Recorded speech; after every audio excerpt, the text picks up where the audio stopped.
Tamil voice நேயர்களுக்கு வணக்கம். இன்று நம்முடன் திரு தங்கராஜ் பாண்டியன் அவர்கள். வணக்கம் திரு தங்கராஜ் பாண்டியன். வணக்கம். தேர்தல் பரப்புரை முடியும் தருவாயில் இருக்கு. ஏடிஎம்கே டிஎம்கேடைய டோக்கன் டிஸ்ட்ரிபியூஷன் அமோகமாக நடந்துட்டு இருக்கிறத பார்க்க முடியுது. இதை பற்றி உங்களுடைய பார்வை என்ன திரு தங்கராஜ் பாண்டியன்? அதாவதுங்க, ஆரம்ப காலத்திலிருந்தே தேர்தல்னால அவங்களோட செயல்பாடுகளோ அவங்களோட கொள்கைகளோ அது எந்த அளவுக்கு மக்கள் மத்தியில் கொண்டு போயிட்டு அதன் மூலமாக மக்களை அரசியல்படுத்தி அவர்களை அரசியலாக்குறதெல்லாம் எந்த ஒரு திராவிட இயக்கங்களுமே அதை செய்கிறது கிடையாது. அவங்க ஆரம்ப காலத்துலேயே என்ன பண்ணுறாங்க, ரூபாய்க்கு 3 படி அரிசி இல்லைன்னா முக்குள் நிறுத்தி இதில் அடி அப்படின்னு எல்லாமே சொல்லி அது மாதிரி ஒரு கவர்ச்சிகரமான வாக்குறுதிகளை தான் அவங்க தருவாங்களே தவிர அதை எப்பவுமே தொடக்க காலத்திலிருந்தே அந்த மாதிரி நடைமுறைகளை பயன்படுத்திட்டு வந்துட்டு இருக்காங்க. அதுக்கு அடுத்தாப்பில் பார்த்தீங்கன்னா என்ன பண்ணுறாங்க, திருமங்கலம் ஸ்டைல்னு சொல்லிட்டு அங்கே கொண்டு போய் பணத்தை கொடுக்கறது, யார் மூலமாக கொடுக்கறது, எப்படி கொடுக்கறது, என்ன சொல்லி கொடுக்கறது, எப்படி டிஸ்பியூட் பண்ணி எல்லாத்துக்கிட்ட கொடுத்து அந்த ஓட்டை எப்படி கொடுக்குற காசை எப்படி ஓட்டாக மாற்றுறது அப்படிங்கிறத பற்றியான ஒரு ஃபார்முலாவை உருவாக்கி அதை கொண்டு வந்தாங்க. அதுக்கப்புறம் பார்த்தீங்கன்னா என்ன ஆகுது, பட்டியலில் அடைக்கிற அப்படின்னு சொல்லிட்டு அவங்கள மக்களை கொண்டு போய் ஒரு பட்டியலில் வச்சு அடைச்சி அதிலிருந்து என்ன பண்ணுறாங்க, மற்ற அரசியல் கட்சிகள் இவங்களை கூப்பிடாத மாதிரியும் இவங்க அந்த பக்கம் திரும்ப இருக்க வழி இல்லாத மாதிரி பார்க்குறாங்க.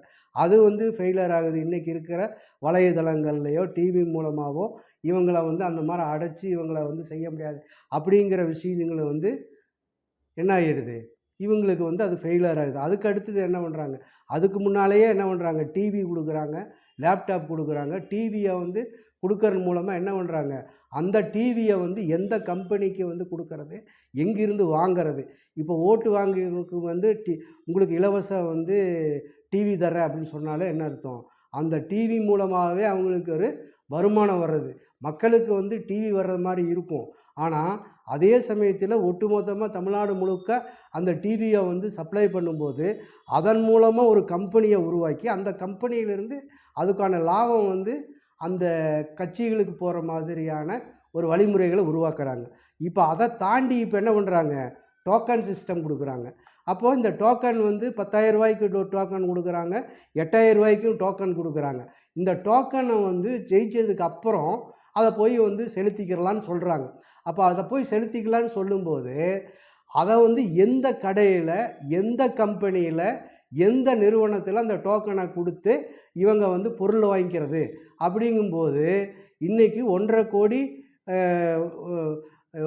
குடும்பங்கள் இருக்குது. 1.5 கோடி குடும்பங்களுக்கு ஆனால் டோக்கன் விநியோகிக்கிறாங்க.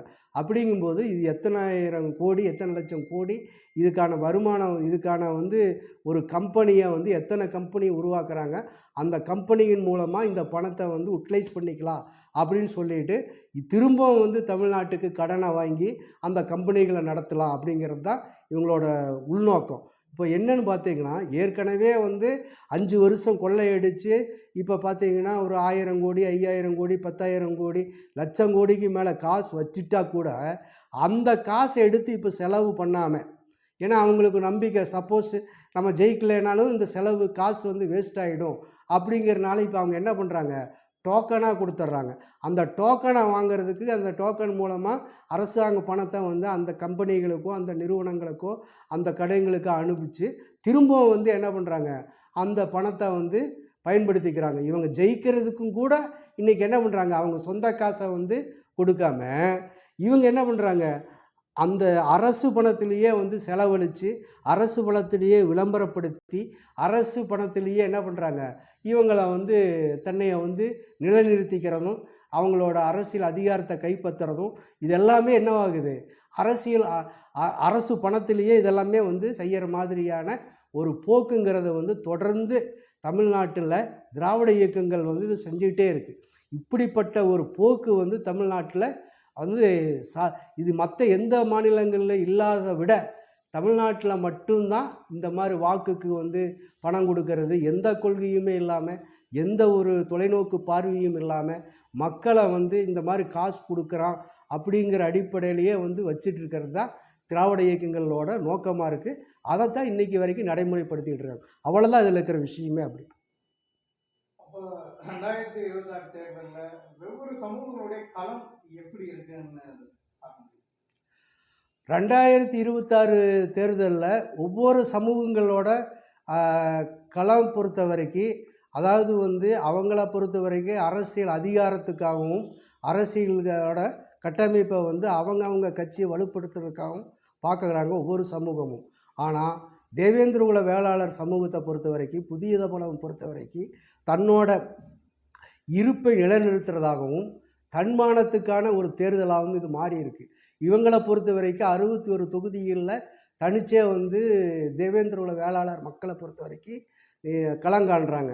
இவங்களோட பார்வையை பொறுத்த வரைக்கும் இந்த தேர்தலில் தன்னோட தன்மானத்துக்காகவும் தன்னோட அரசியல் இருப்பை தக்க வைக்கிறதுக்காகமான ஒரு தேர்தலாக வந்து தான் இந்த தேவேந்திர குல வேளாளர் மக்கள் வந்து சந்திக்க வேண்டியதாக இருக்குது.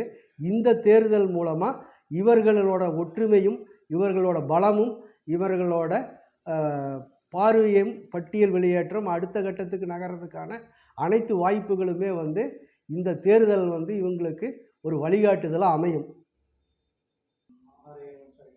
அடுத்தது இப்போ இந்த தேர்தலில் ஒவ்வொரு சமூகத்துடைய அரசியல் அங்கீகரிக்கப்படுது இல்லை. அதாவது வந்துங்க எல்லா சமூகத்துக்குமே வந்து அரசியல் வந்து அங்கீகாரம் கொடுக்குறாங்களான்னு சொன்னால் கொடுக்கறது இல்லை. ஓரளவுக்கான வேலைகள் வந்து கொடுக்குறாங்க.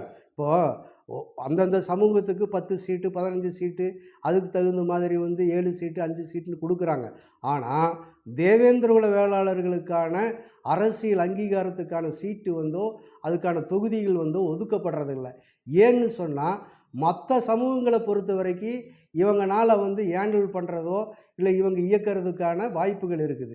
ஆனால் தேவேந்திர குல வேளாளர் சமூகத்தை பொறுத்த வரைக்கும் அவங்க அரசியல் அதிகாரத்துக்குள்ளே நுழைஞ்சா இவங்களோட இருப்பு வந்து காலி ஆகிடுங்கிற ஒரு பயம் இருக்குது.